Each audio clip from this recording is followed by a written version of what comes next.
Whether you're a die-hard fan or just looking for a good laugh, this monthly series promises to deliver the unexpected with a dash of humor. Tune in as Gene and BT dissect the what-the-fuck moments that makes pro wrestling the exciting spectacles they are. It's time to let loose and embrace the madness with the WTF News Desk, where Gene and BT bring you the 10 strangest and most fun topics each month, leaving you entertained, amused, and eagerly awaiting the next episode.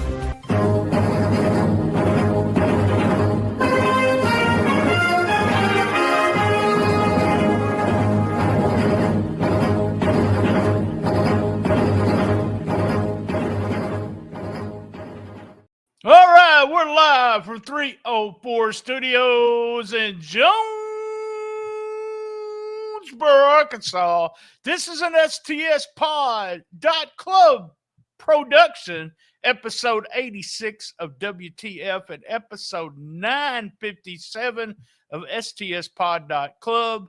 No truth to the rumor, because I'm BT and that's Gene. He's wrestling's know-it-all. I just want you to know that.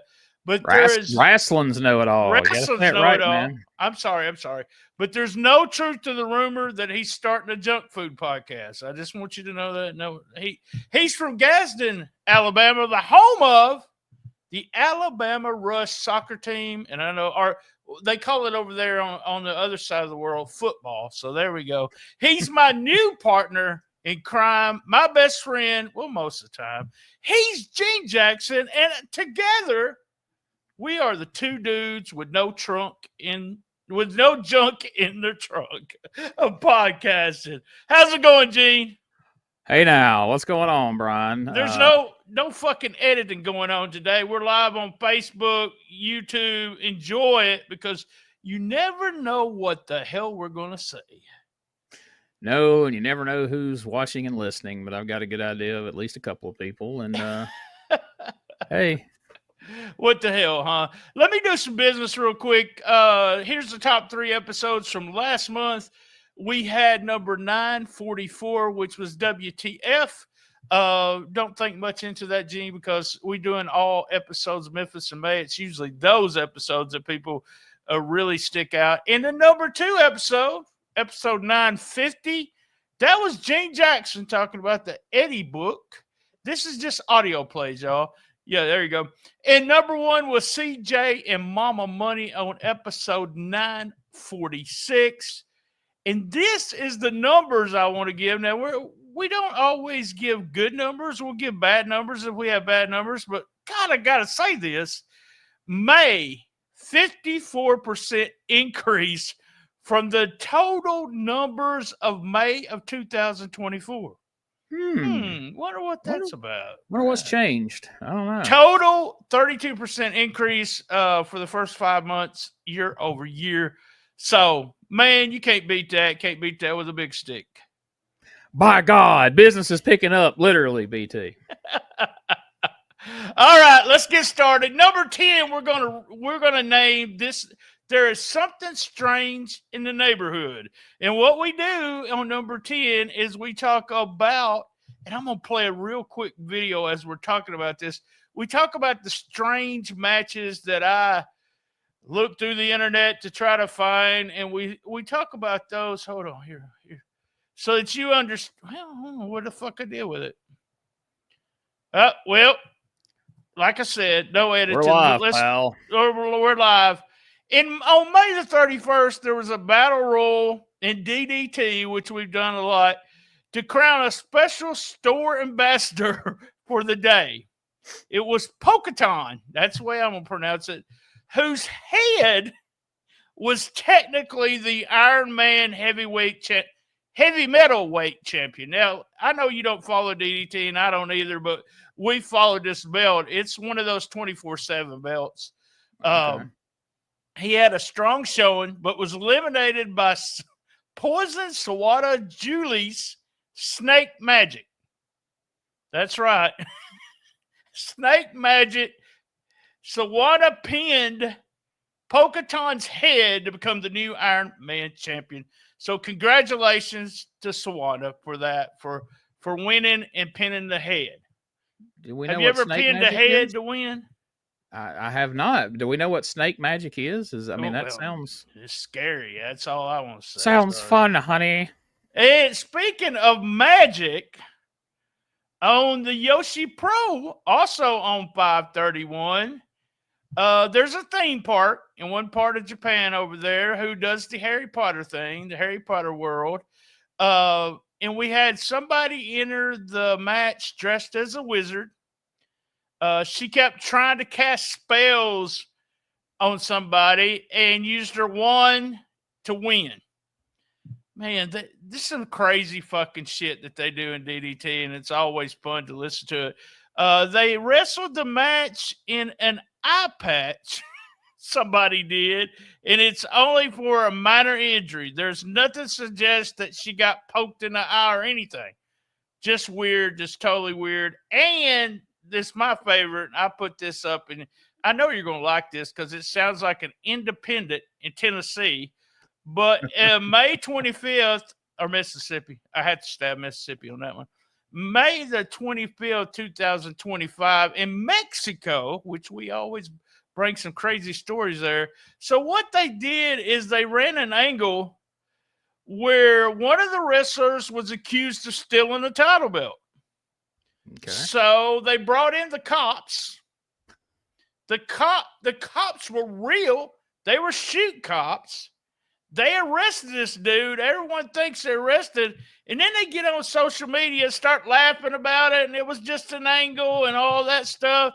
The local news picked it up. And guess what? What?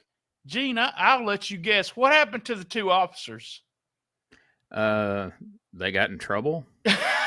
They were suspended. Yes. For playing around with wrestlers. So there you go. There is our number 10. There's something strange in the neighborhood. Always bring you the strange matches and strange happenings right there at number 10. You got any comments about those? Well, I mean, if that happened in Mississippi or Tennessee, the cops probably wouldn't get in trouble. They'd just be like, "Oh man, I wish I'd have got to go to the wrestling and do something." But well, Mexico. They actually did a very similar angle when I was doing the website at TIWF. Is that right? Yeah, TIWF in Trenton, Tennessee. It looked great on video. They raised, it's a shed is what it is. They raised the door, and as they raised the door, the cops were there to arrest, I think they arrested Forrest Putnam. So only in Tennessee and Mississippi you get away with that. Apparently, all we can say is we really hope y'all get y'all's jobs back. And y'all get to be police officers again. Y'all was just helping the wrestling. Just to work, y'all. Trying to get the angle over, man. That's right. That's right. In our new category last month that we started that we want to continue to do. And guys, I'll be the first to say that, no, this is the wrong one. I'll be the first to say that I've been a Wrestling Observer subscriber for a long time.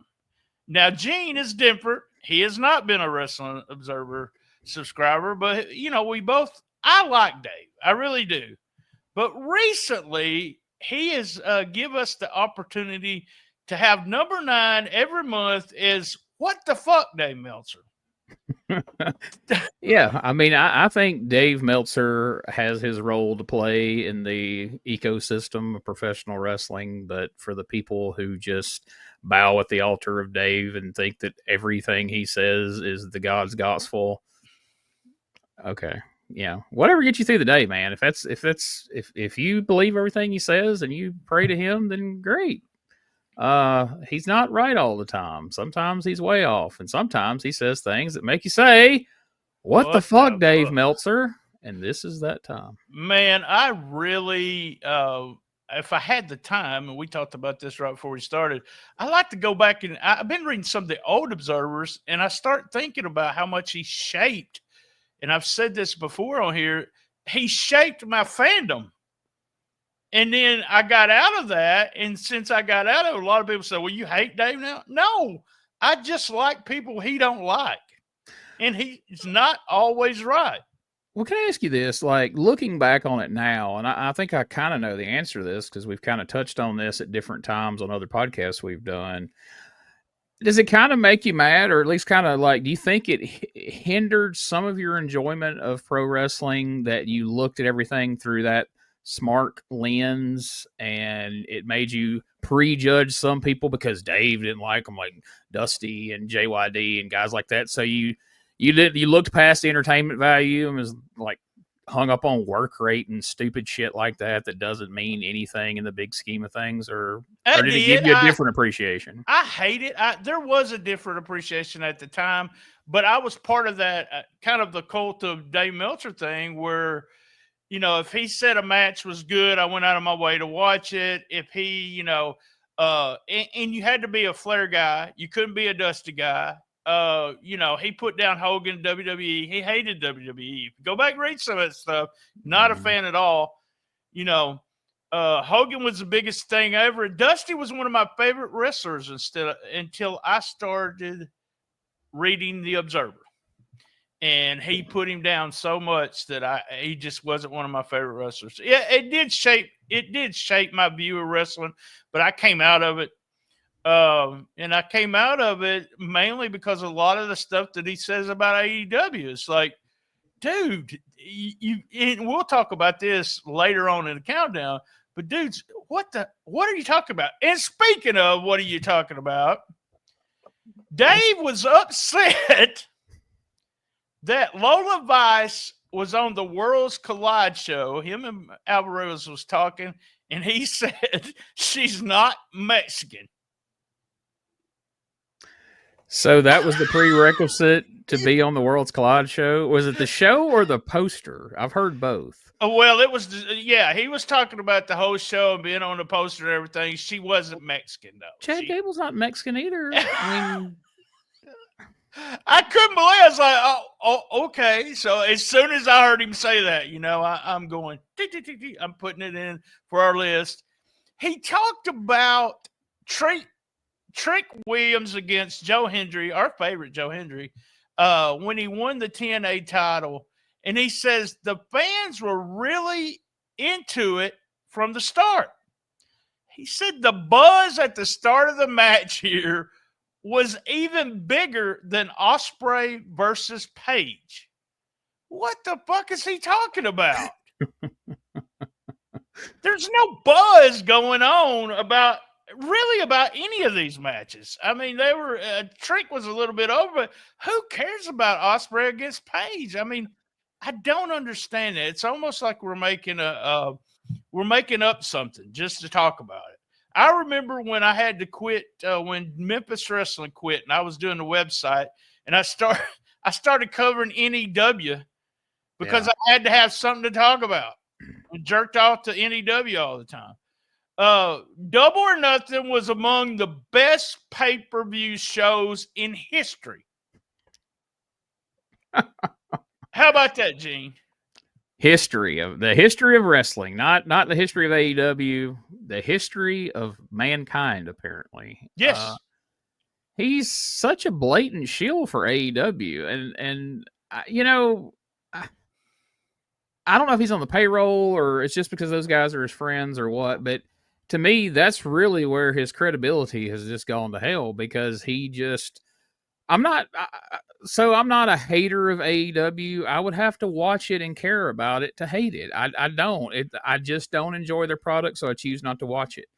That's exactly me. And the same can be said for most of WWE and most of current wrestling altogether. I don't follow it. I don't watch it. It's not that serious to me. For all the people that, the wrestling know-it-alls, they shit on all this stuff. I don't fucking watch it to shit on it. I don't pay attention to it.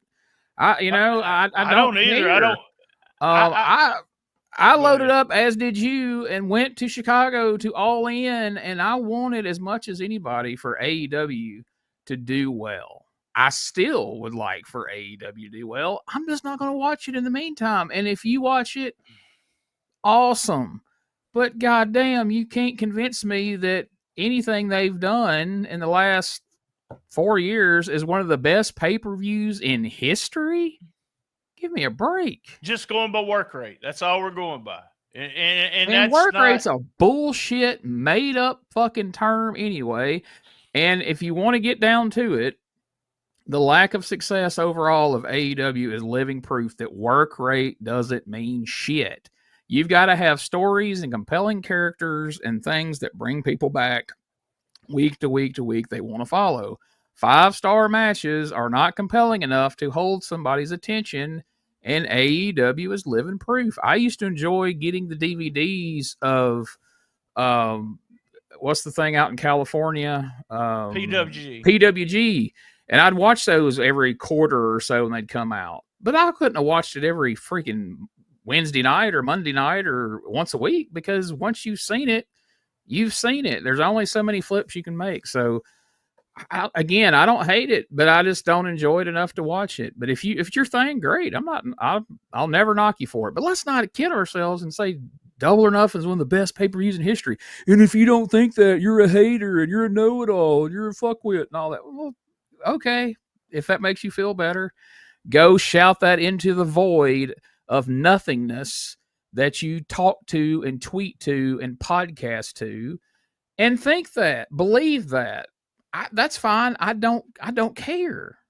I'm the same way. That was my deal. When I quit watching, I didn't care from that point on. Hey, they had a 5-star match with Ospreay, Ricochet, 2 of my favorite guys. I don't care. It has nothing to do with it. I don't want it to end.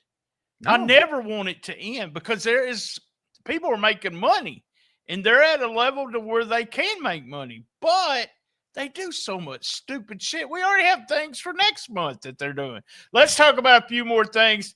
He feels in the Observer, he talked about he was beginning to think that Phoenix would have done better off if he would have just stayed in AEW. Okay. How does anybody that knows the business as well as we think Dave does thinks Phoenix would do better in AEW when he was just completely lost in the mix of all the other luchadors, and they don't know how to push anybody? And do you see the entrance this man gets?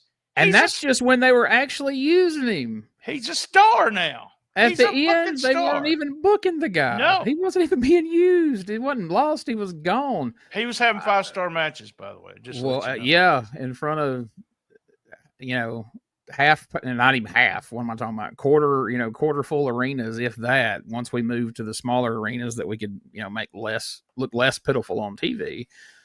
And the thing is, like, how has Meltzer been around this long? And I know his followers buy into this. How do these fucking people, how have they been wrestling fans for this long and not understand that a loss does not mean the end of the world? You're not being buried. You're not like, he loses a match to Solo Sikoa, who has been pushed for 2 years as a top guy. And now it's, he should have stayed in AEW. Oh my God, all is lost. I know, none of that makes any sense to me. And to me, it's not understanding, because guys, I've been told before, Sami Zayn, he lost too much. And I'm like, he's done, blah, blah, blah. And then, it's in cycles. You can't push everybody at once when you got a roster like that. He's also says you can't. Here's something that we're going to talk about next month also, but he also is comparing Raw with Dynamite. Shouldn't be done. Dynamite has a huge advantage of being on both television and a streaming service in about 100 million unique homes. Here's where it kills me. If you add Max homes and TBS homes, you get 120 million, but roughly 20 million of them have both Netflix. What? Huh? And he says, he's been saying for months that they're getting 500,000 people on Max watching it, but no one has ever told us how many. Up until the end of May, no one knew how many viewers is going on. He said if Dynamite did 301 viewers on Max, it would equal the total U.S. viewers for Raw. You know the old saying of a bullfrog had wings, he wouldn't bump his ass every damn time. And that's the way I think. I don't know why he's just imaginary numbers that he just brings up. And I don't know why fans get hung up on arguing the numbers. What do you give a shit? Why? They do, though. And not to carry this show into a whole nother direction, but today's fans, the smart fans, but let's not call them know-it-alls, they sit around and ponder and argue and tweet about, numbers and ratings and backstage things and whose contracts run out and who's about to leave and all this shit. And nobody cares or even talks about the angles and the storylines and the stuff that's actually happening. It's all this. Why are fans arguing about numbers? And why does Meltzer feel like if he can bullshit a compelling enough argument to make you think that Dynamite's doing better than Raw, then that makes it true?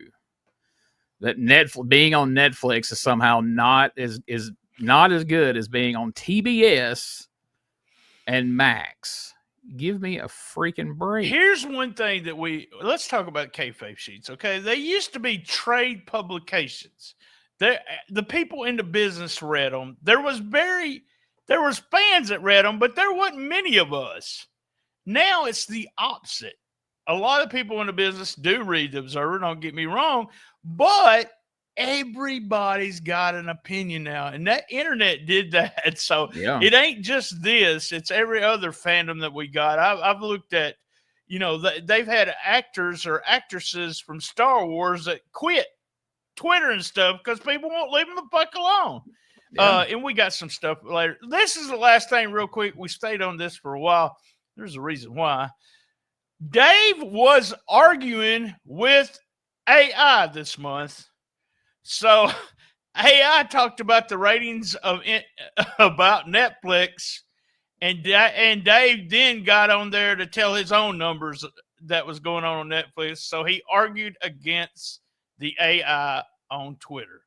So sometime next month, I'm going to bring an AI on for the next show, and then you can fight with it. How about that? Well, let's go. Bring it on, AI. We got number 8. Number 8. Man, I don't even have my banner up. Shit. Number 8. There we go. Number 8. So I'm not going to go into full detail about this, but I want to know your thoughts on this. Johnny Ace turns against Vince, gets out of the case that we got going on, and he's going to tell everything about Vince. Does that surprise you? Not a bit. The only thing that surprised me was that it took him that long to do it. I was expecting the Johnny Ace turn to happen almost instantaneously, but no, I'm not surprised in the least. He says as part of the agreement, he is expected to provide evidence supporting Grant's allegations. So he's going to tell all that. Here's what I want to read. I want to read the book when this is all over, okay? The guy that writes the book on this and all the stuff that Johnny says. And Johnny was there, so don't think that he wasn't there. He knows everything. Everything. The right-hand man knows everything. It's going to be fun. It's going to really, really be fun. I'm going to let you do this one and let me comment on it because guess what? You do retro podcasts, and you're the retro man. We got a new segment for number 7. We're going to do this every month now. It's the retro WTF moment in wrestling. So tell us, it was in 1993, and tell us what it was. So I remember this well because I remember watching these guys in Global and then finding out they were headed to WCW, and I thought, man, this is going to be crazy. The Ebony Experience are headed to WCW. Well, Booker T and Stevie Ray, formerly the Ebony Experience in the Global Wrestling Federation, debuted in WCW. And of course, Harlem Heat, and you're all picturing Harlem Heat right now, and the Harlem Heat we all came to know and most of us love. That's not what we saw when they debuted in 1993. Initially, they weren't Booker T and Stevie Ray anymore. They were Cole and Kane. And the original gimmick portrayed them as two men in prison garb and chains, led to the ring and managed by Colonel Robert Parker, who plays the character of a Southern colonel, aka some would say a plantation owner, if you will. And they were depicted as recently paroled convicts. And even in times that were a little less sensitive back in 1993, they immediately, WCW, TBS came under fire for the, as it was put, racial insensitivity. And they quickly abandoned that look and that whole. They stayed Kane and Cole initially as Harlem Heat in the. At first they didn't, they come out, they had the black and red tights. They wore like shirts that looked like something Garth Brooks would wear on a country album. They were like red and black with flames on them before we eventually got the Harlem Heat look that we remember. But can you imagine sitting in the boardroom and who pitched that? Like, it'd be great. It'd get some heat, brother. And it did. It got heat, just not the kind of heat that we were expecting. It was one of those what the fuck moments back then where you just said, what were they thinking? They always, I always think that also when you see some products on the market and you think, what were they thinking about pickled Mountain Dew or something like that?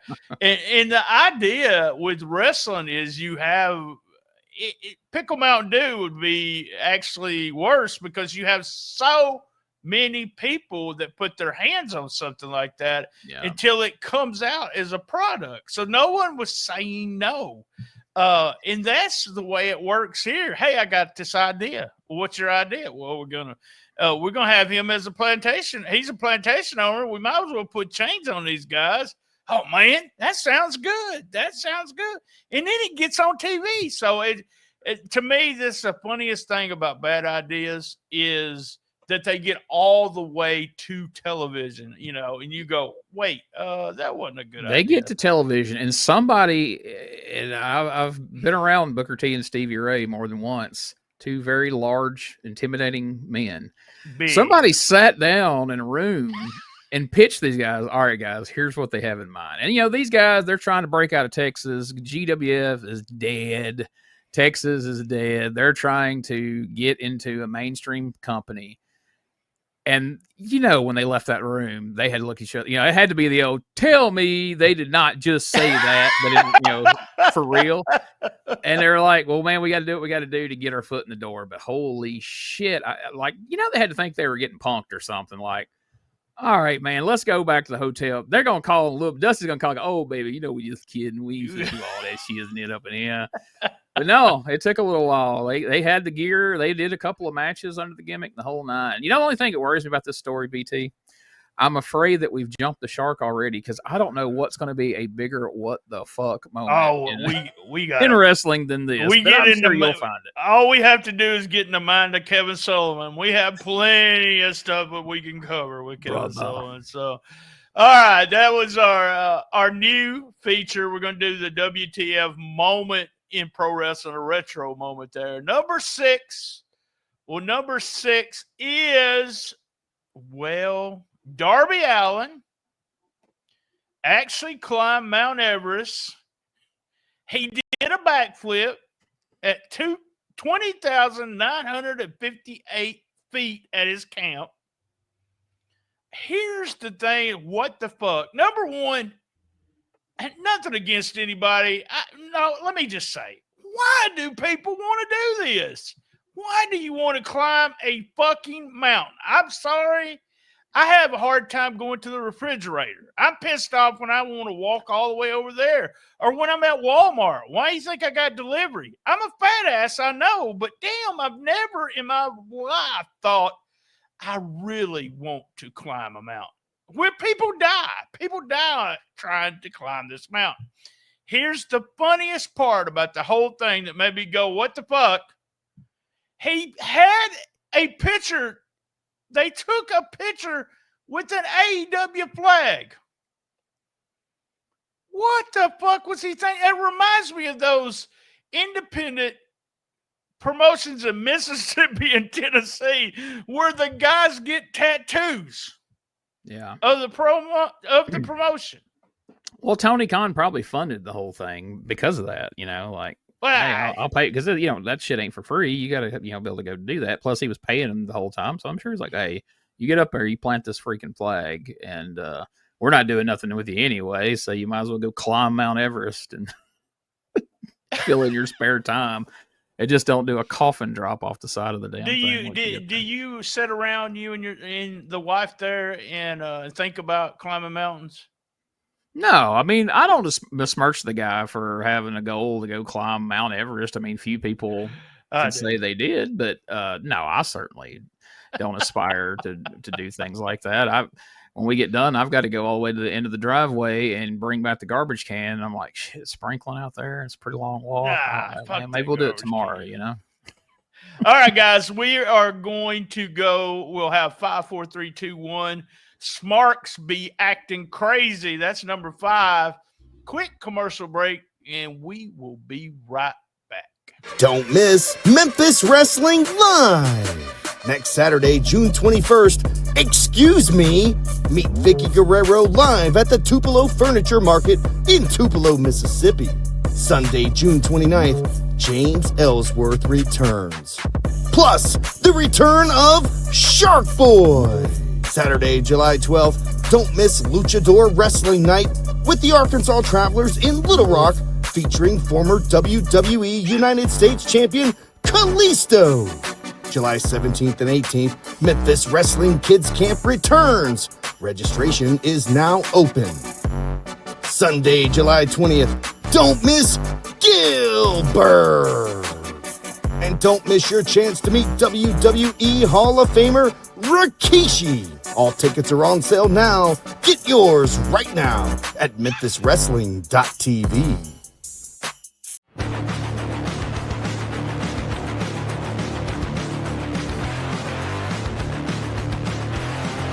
Wrestling fans, are you ready? Every Friday night in Osceola, Arkansas, MCW, the legacy continues. Live, hard-hitting, family-friendly wrestling action every Friday night at the MCW Arena, located at 1098 West Kaiser.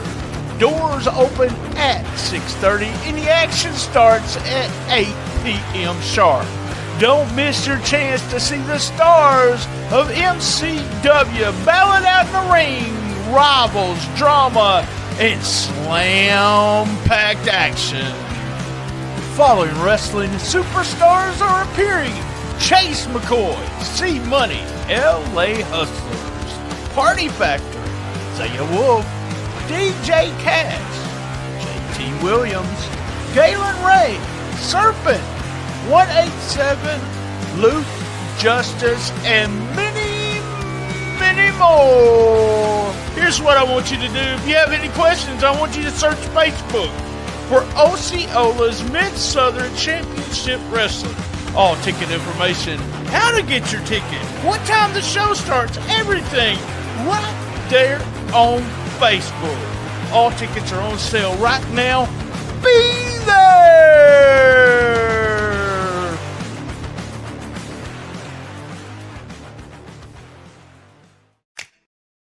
All right. Thank you to our sponsors. Real quick, shout out this coming Friday morning.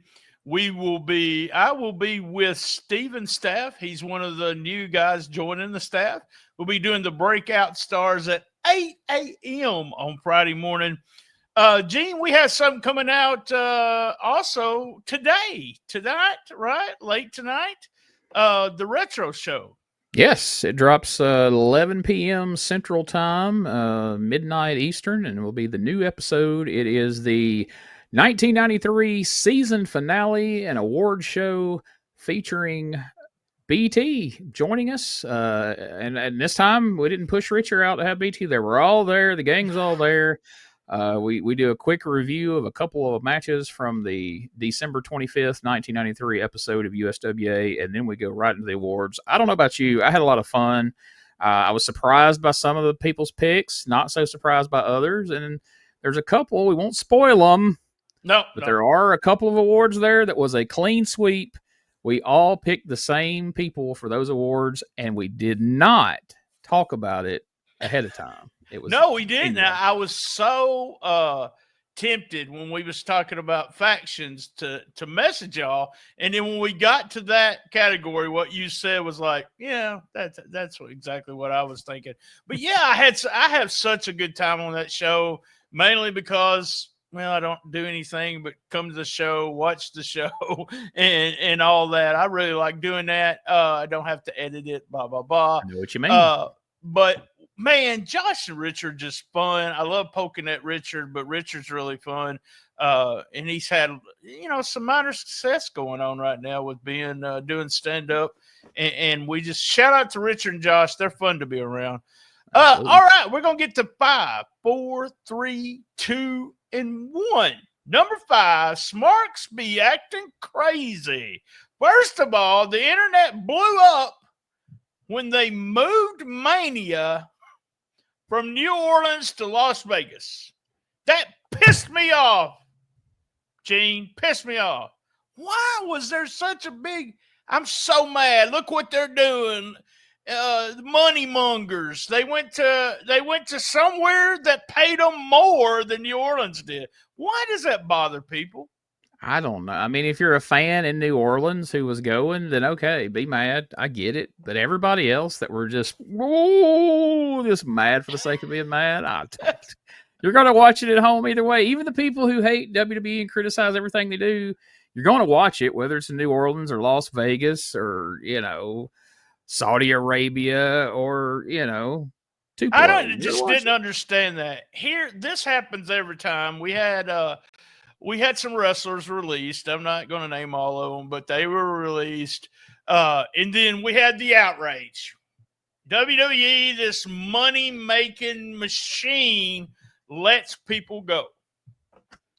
Why is there outrage about that? Guess what? It's a business.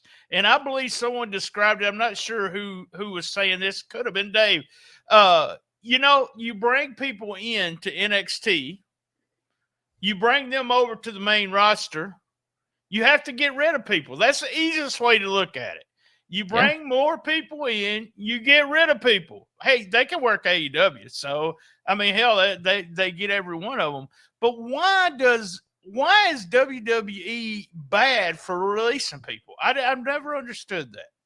But we don't say a word when AEW lets somebody go quietly. They just scamper off in the middle of the night. We don't criticize that. We don't have anything to say about that. That's fine. But oh my God, WWE lets somebody go and they're the big evil empire. And, look at it like a bus, man. Eventually you keep picking people up at bus stops. Somebody has to get off somewhere. There's only so much room. So like you said, great. You pick more people up from NXT, then somebody's got to go. And if you look at it from the standpoint of, look at all the people at one point or another who got let go from WWE, and they went to another promotion, or they hit the independents and reinvented themselves and came back, or went somewhere else and had a better career than what they had being stale. Look at, Matt Cardona and, McIntyre left and came back. Look at Cody Rhodes of all people. There Cody you go. freaking Rhodes. Like, it's so just, there's places for people to go right now. There's money to be made on the independents. It's not like any of these people are going to go be homeless unless they just choose to, and, be lazy and not, pursue anything. So everybody just calm down. Think of working themselves out. I promise. And none of that made any, and it happens every time. Everybody wants to cry about it. Everybody snowflakes it. There was also some outrage because there was a match spoiler that showed up on Raw. They showed an upcoming match with Chad Gable against Vikingo, and I'm probably not pronouncing his name right, at Worlds Collide, and they had him with the mega title match. He had him with the mega title match, and he hadn't won the belt yet. Total outrage.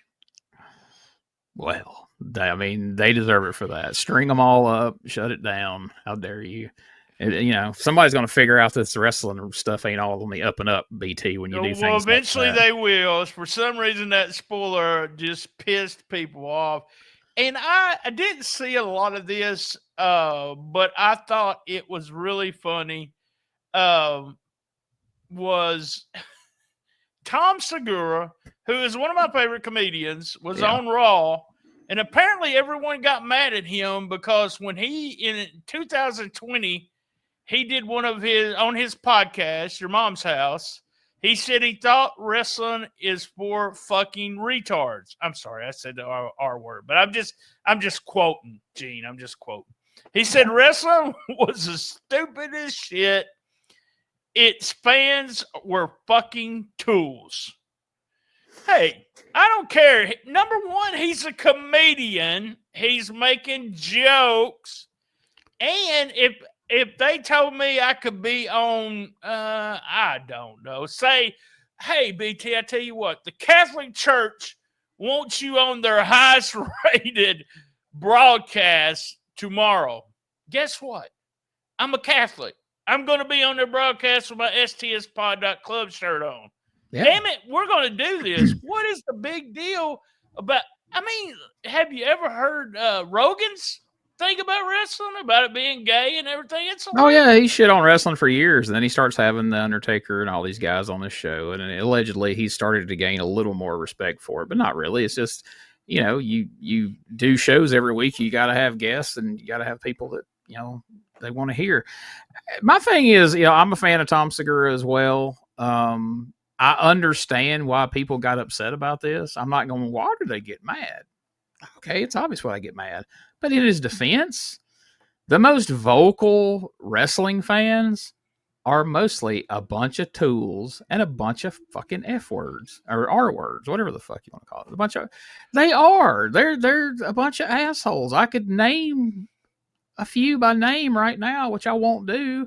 But if you go and read their tweets and listen to them for more than 5 minutes, like, wait, Gene, wait. Tool. No one's reading their tweets. No one's reading their tweets, but that's why I said if you read their tweets, you'd say, boy, they're a fucking tool. So I get it, but I mean, I'm not going to sit up and go, well, I can't understand why these people got mad. Well, sure, this guy's all over Monday Night Raw promoting his shit, and he just said all this derogatory stuff about wrestling 5 years ago. People change in 5 years. Maybe he's come to have a better understanding of wrestling and wrestling fans, or an appreciation for it. You know? Yeah, it's hilarious that people get so. I see what you're saying, but he's a comedian. None of that. You know, it's just like people getting mad by you razzing them or something. Do you know that if I got mad at every time y'all said something to me, you, Josh, and Gene, I'd be crying? Oh, you wouldn't speak to us? No, that's what guys do. That's what guys do to their friends. We talk about you like trash. But if someone else talks about you, we'll punch them in the mouth. That's just what happens. That's what happens. All right, here's a good one. And I didn't get the location on this one, but Gene, this is something that you know, they be acting crazy. They tried to kiss Paige at an autograph signing. She said, "Crazy, I have to say this, but if you come to my signings, please don't try to kiss me, especially on the mouth." He was able to because I moved, but Jesus fucking Christ. That's what I say. So let me get this straight. A fan paid for a meet and greet to get their picture with Paige and thought it was okay to come and try to kiss her on the mouth. Yep. Did this happen in Chicago? I think so. Yeah. It was probably in Chicago. Yeah. Sounds like one of them Chicago fans that are creepy around women. I don't even know what to say to that dude. Like, shit like that. Like, you see some of these poor women and these guys, the way they are on them at these meet and greets and stuff. And it's just like, you know, eventually they're going to be like, you know, that famous picture of, you know, like Sasha Banks with the dude like 6 feet away or whatever. It's going to come a time where meet and greets, there's going to be like COVID rules where like, all right, you can only get within 2 feet and all that, because idiots like that. Like, what are you thinking, dude? Yeah, it makes no sense. I don't know what was going on. And Smarks be acting crazy. They be acting so crazy, Gene, that they don't even show up. They don't even show up. The green shirt guy didn't even show up. He was not at Backlash in St. Louis. he be acting crazy now because he's always there. Well, I blame WWE. It's clearly not Green Shirt Guy's fault. It's got to be WWE's. Did they release him? Did he get released in all those guys? No, he came back the next pay-per-view. So Okay, there we go. well, Everyone thought. so they did the Ron Killings bit where. No, we'll talk about that. We'll talk about that next month. Let's hold off on that. I got a lot to say about that one. All right, that was be acting crazy, the Smarks. Now, number 4 is always going to be our wrestlers behaving badly. We got, which I think is kind of interesting. We got former Ted DiBiase Jr. We've been following this case on and off on WTF. It's possible he'll get 45 years for that fraud. And if I remember correctly, this is the same one that had Brett Favre in it. So, yeah, Ted DiBiase going to jail. Yeah, Brett Favre distanced himself from that pretty quick. They got him out of the fray early on. But, yeah, initially Brett was tied up in it, and Ted Sr. was somehow tied up in it, and they managed to shake it off, and poor Ted Jr. couldn't get away, and it sounds like he's going to do some time. And if it's true, then he deserves to. Fuck that guy if he really did it. But, they did a documentary on Netflix that I highly recommend if you are a football fan. I know you're not, but it was well done. Well done about the whole thing. They don't mention DiBiase, but the whole thing there. I don't know if we have the complete update on this, but they had dropped the lawsuit on Billy Jack Haynes. I do have the update. They dropped the lawsuit. Allegedly, he killed his wife, right, or girlfriend, and his wife. And then they dropped the charges saying he wasn't mentally capable of doing that. Blah blah blah. But then the family now is trying to get it kind of like the OJ, the family of the people that OJ killed. So they're trying to get him now.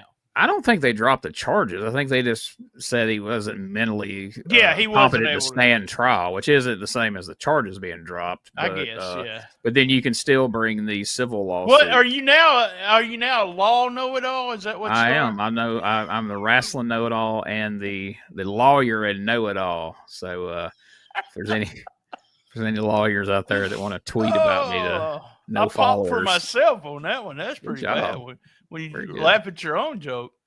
So Paige was on a podcast, and this is about wrestlers acting badly, and you have to call her Soraya, Brian. No, she's not Paige anymore. She will always be Paige to me because I've watched every damn video she had, even with that one where she shot something out of her ass. So I like that one. That's one of my favorite. So she wanted everyone to know when they started talking that she didn't like being called mommy. No, in the bedroom, don't call her mommy. Don't call her mom. Don't call her the aunt. Don't call her anything. Or aunt, as people like to say. So, Gene, I had to ask you, since she don't like being called mommy, do you not like being called mommy in the bedroom either? I don't. Oh, okay. All right. I needed to know that for, on Saturday night, on the weekend, hell, I'm game for anything, so it really doesn't matter. That's the story.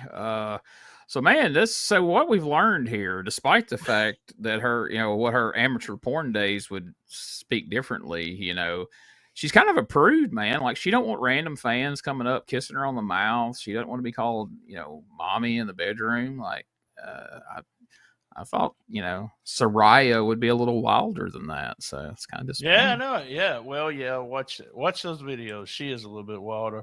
Velveteen Dream also trying to plead his case. We've talked about him over the years.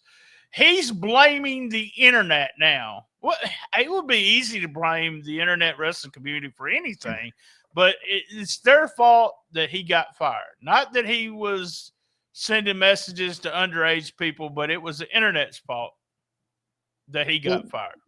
Well, yeah, because they called him out on it. If they just kept their mouth shut, then he could have continued on doing what he was doing.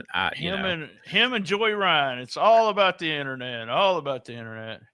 And go ahead. I was just gonna say, I don't know.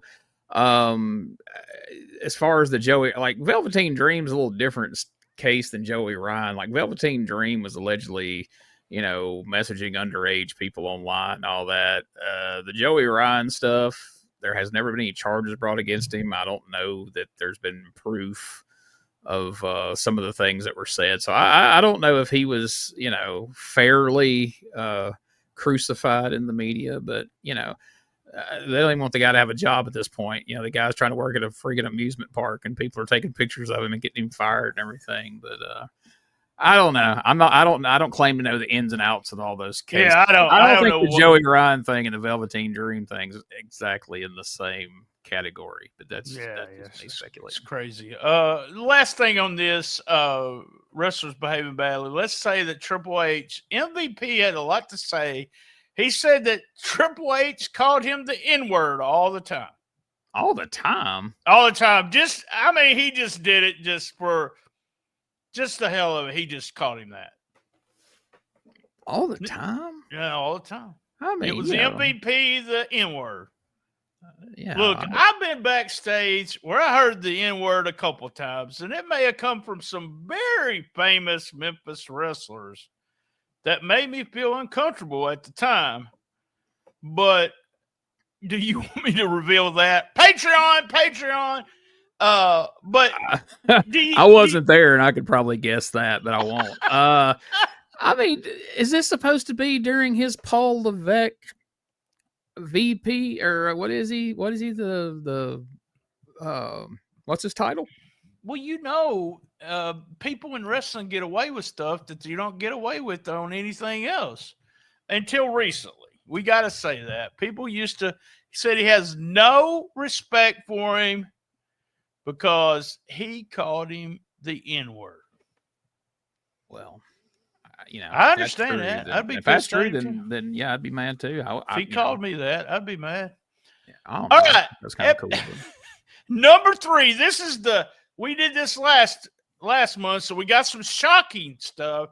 This is called Shock Me. Wrestling shocking moments for the month. Dakota Kai and Shayna Baszler apparently rumored that they're dating. The thing that shocks me the most is, Gene, can you believe it that they are gay? I had no idea. Oh my God, I cannot believe that.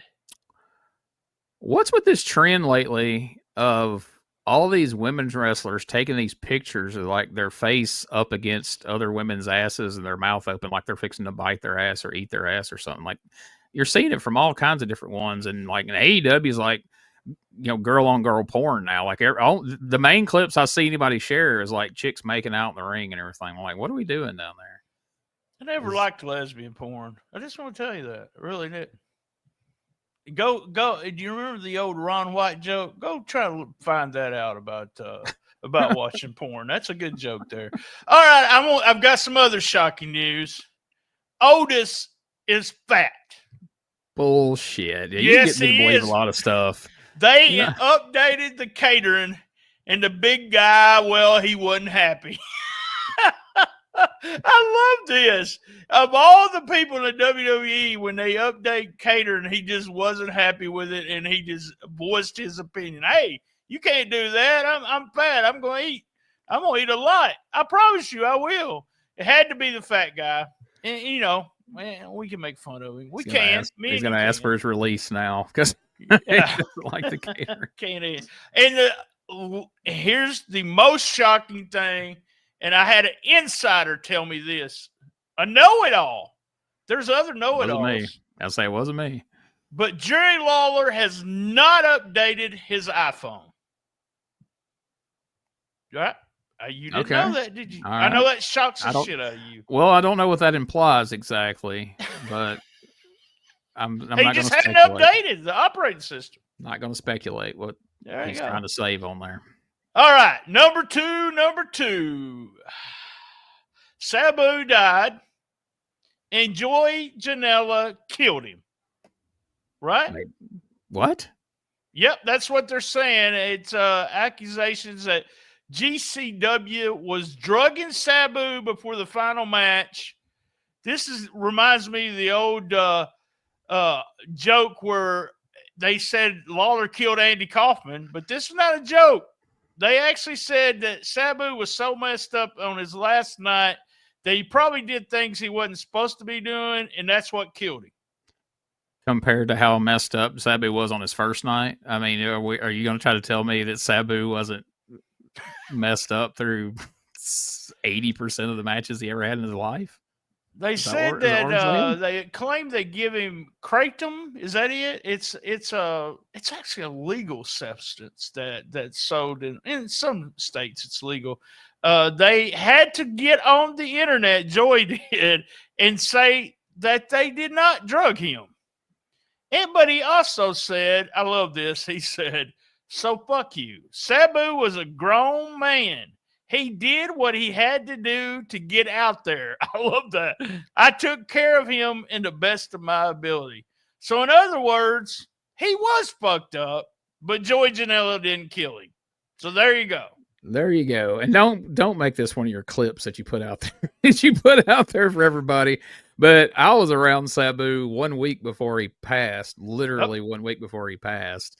And I heard what he was going around looking for, and nobody forced Sabu to do a damn thing. So I'm not the biggest Joey Janela fan, but I think Joey is probably innocent on these charges. BT. Gene, I've been around a lot of wrestlers, and let me tell you, they like painkillers and they like smoking weed. So that's just what happens. That's professional wrestling. So there you go. I don't know what he was doing. Don't really care. But he knew, like Joey Janela said, Sabu was a grown man.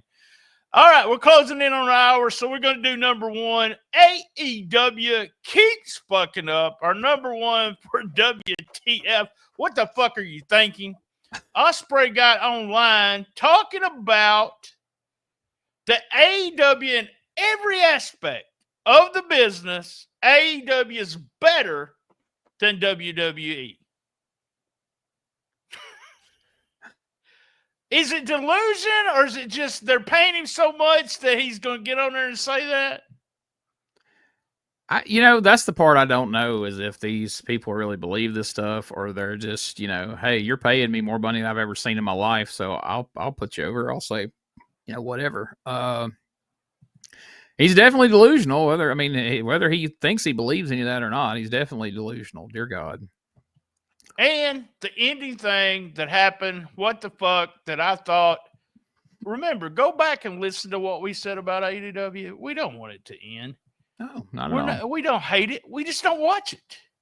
Yeah. But during their show, Collision, on a Saturday night, as the final minutes, or about 20 minutes, was going on, all of a sudden, Black Adam, the final boss, The Rock, shows up on the screen and they play a movie. How does that fucking shit happen? What the fuck's going on over there? That's a movie. I thought you were telling me that Tony Khan had brought in Dwayne Johnson and called him Black Adam as his gimmick or something.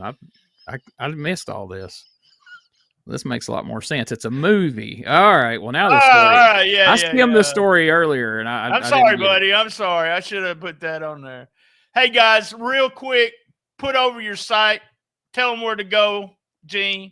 You can check out USWA podcast to find out all the links relative to the Retro Wrestling Review USWA podcast. You can check out DougGilbertPodcast.com to find all the related links to the Dangerous Conversations with Doug Gilbert and Tommy Rich podcast, as well as their social medias, t-shirt stores, and all that good stuff. And check out our YouTube channel, youtube.com/@Retro Wrestling Archive. There's over 3,000 retro wrestling videos on there, full shows, matches, podcasts, you name it.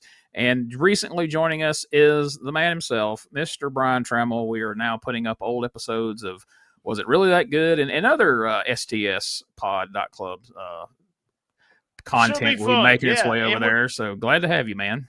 And we're doing a Patreon show. We'll talk more about that on the Patreon episode, but you should be seeing it in the next day or so on both our Patreons. So yeah, a first. That's right. First right there. Same bad time, same bad channel. on the best little wrestling podcast in the business. Be there. And as everyone knows, well, Gene knows this, faux show, I love my mama.